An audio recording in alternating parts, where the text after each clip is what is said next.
Bienvenidos amigos a nuestra catequesis en casa. Vamos a continuar hablando de un tema que realmente es odioso, porque a quien tenemos que odiar o a lo que tenemos que odiar es al pecado, no a las criaturas, ni siquiera a los pecadores. Entonces vamos a seguir hablando del pecado y para saber detectarlo, pues hay que identificarlo, hay que conocer qué es el pecado realmente, tenerlo claro para poder nosotros pues ir por la vida con la alegría de no solamente de no pecar, sino de amar a Dios sobre todas las cosas. El pecado es una ofensa a Dios, dice el Catecismo numeral 1850. El pecado es una ofensa a Dios. Y el Salmo 51 dice, contra ti solo pequé, lo malo a tus ojos cometí. El pecado se levanta contra el amor que Dios nos tiene y aparta de él nuestros corazones. Ofender a Dios.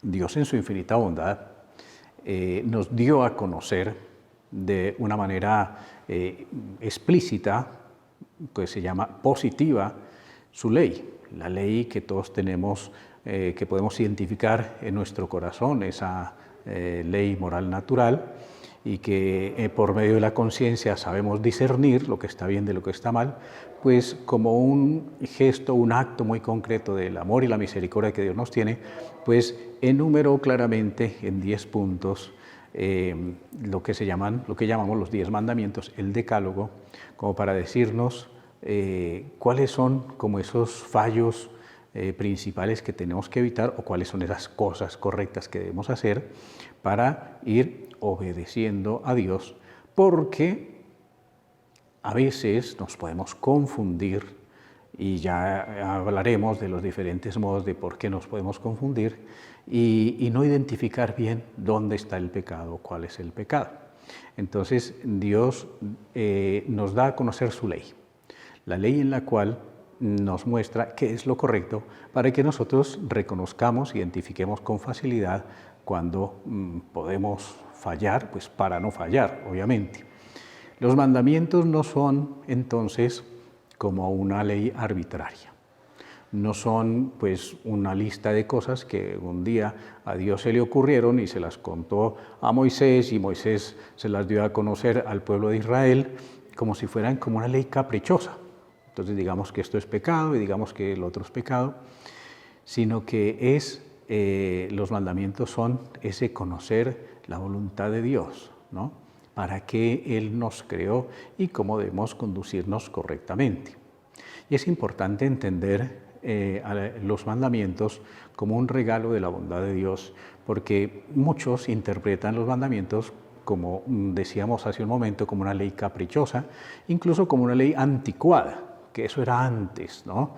Eso de que el que es infiel con su esposa peca, entonces no, eso era antes, que el que mata al inocente peca, no, eso era antes, o en otros casos sí, en unos casos sí y en otros no. Entonces se mete toda esa mentalidad que hoy nos ha invadido, que es el relativismo, en donde no se quiere hacer caso a ninguna ley. Y se cae en el gran peligro de que si no se quiere hacer caso a la ley que tenemos escrita en el corazón, pues ahí sí que quedamos absolutamente confundidos. Por eso es que hoy en día no es gratuito que incluso las leyes humanas de nuestro país, la legislación, mande cosas inmorales, ¿no? Que se puede matar al ancianito que ya está enfermo, que se puede matar al bebé que está en el vientre de la madre. Entonces ese desconocer la ley, desconocer la voluntad de Dios, en primer lugar nos perjudica a nosotros. O sea que el pecado es una falta, una ofensa a Dios, no en el sentido de que Dios es caprichoso, que Dios se le ocurrió ponernos unas reglas de juego por pura invención de Él, o peor, pues como dicen algunos, no, eso se lo inventó la iglesia, eso se lo inventaron los curas.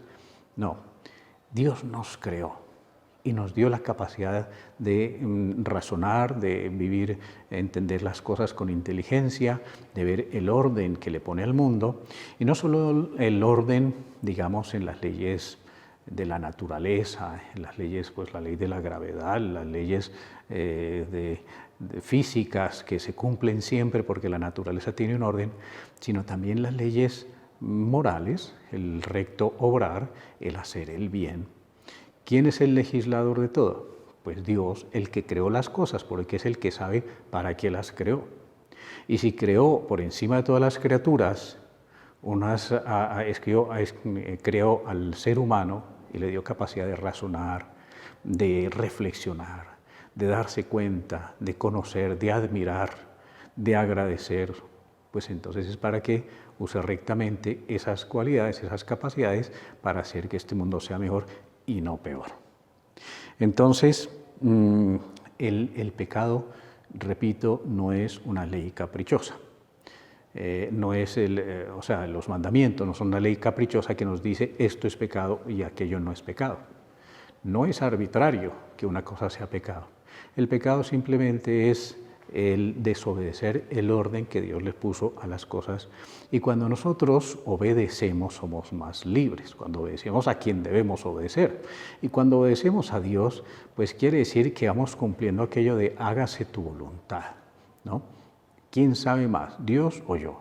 Pues Dios que hizo las cosas. ¿Quién sabe más? El que permite que las cosas sucedan o el que está allí simplemente siendo sujeto, apenas conociendo a ver qué es lo que va a suceder. Dios sabe más. Y todo lo que hace Dios es bueno, porque Dios hace las cosas para bien, las hace por amor. Por lo tanto, pues cuando nosotros pecamos, rompemos, fracturamos, somos agresivos contra ese orden que Dios le pone al mundo, en el cual nos ha puesto ese mismo Dios creador para que nosotros colaboremos para que las cosas funcionen correctamente. Pero ya no por una ley, digamos, obligatoria, como es la ley del instinto de los animales, o las leyes simplemente de las plantas que crecen para arriba y no para abajo y que dan frutos en tal época, en tal momento, y luego pues tiene toda esa evolución. O sea, esas criaturas ni piensan ni tienen que pensar qué es lo que van a hacer para obedecer lo que Dios quiere de ellas. En cambio, el ser humano sí. El ser humano sí tiene la capacidad de reflexionar y decir, bueno, ¿qué será lo que Dios quiere?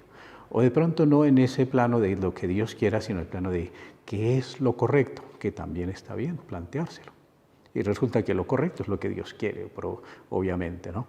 Pero entender y vivir y asumir que nosotros no hemos sido hechos para el pecado y que el pecado es una ofensa a Dios y una ofensa también a nosotros como criaturas, pues entonces nos va a ayudar a entender por qué Dios lo que nos invita en primer lugar es a amarlo a Él sobre todas las cosas. Como el primer pecado es una desobediencia, una rebelión contra Dios por el deseo de hacerse como dioses, pretendiendo conocer y determinar el bien y el mal, dice Génesis 3:5, el pecado es entonces un amor hacia uno mismo hasta el punto de despreciar a Dios. Entonces, preferir apegarse a uno mismo y a un placer en un momento, a un deseo, a un gusto de un propio personal de un momento, incluso aunque vaya en contra de lo que Dios quiere de nosotros. Ese es el pecado. Apegamiento a las criaturas hasta el punto de ofender y transgredir lo que Dios quiere de nosotros. El pecado es diametralmente opuesto a la obediencia de Jesús que realiza la salvación. En la pasión, la misericordia de Cristo vence al pecado. En ella es donde éste se manifiesta mejor en su violencia y su multiplicidad.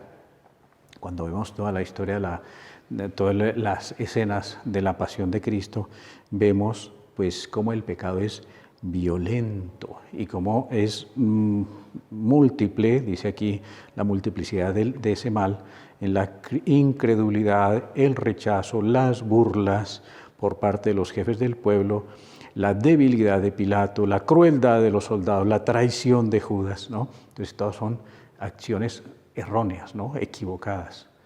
Y si nos ponemos a ver uno por uno, pues vemos que eso no era lo que debería haber hecho cada uno de estos personajes que intervienen en las escenas de la pasión de Cristo. Y no solamente en las escenas, sino en la realidad de ofender a Cristo. Entonces el Señor supera, perdona, asume todas esas faltas, las recibe recibe toda esa carga de dolor y de ignominia y de tergiversar el orden de las cosas, y con su perdón pues nos muestra que es más grande el perdón que la ofensa, pero que el perdón es tan sumamente grande que tuvo que venir el Hijo de Dios a perdonarnos. El ser humano puede pecar, puede ofender a Dios, pero luego no puede deshacer las consecuencias del pecado si no fuera por la bondad de Dios. Entonces, solamente nosotros podemos como asumir la gravedad del pecado cuando vemos la grandeza y generosidad del perdón de Dios. Que el Señor los bendiga en el nombre del Padre, y del Hijo y del Espíritu Santo. Amén.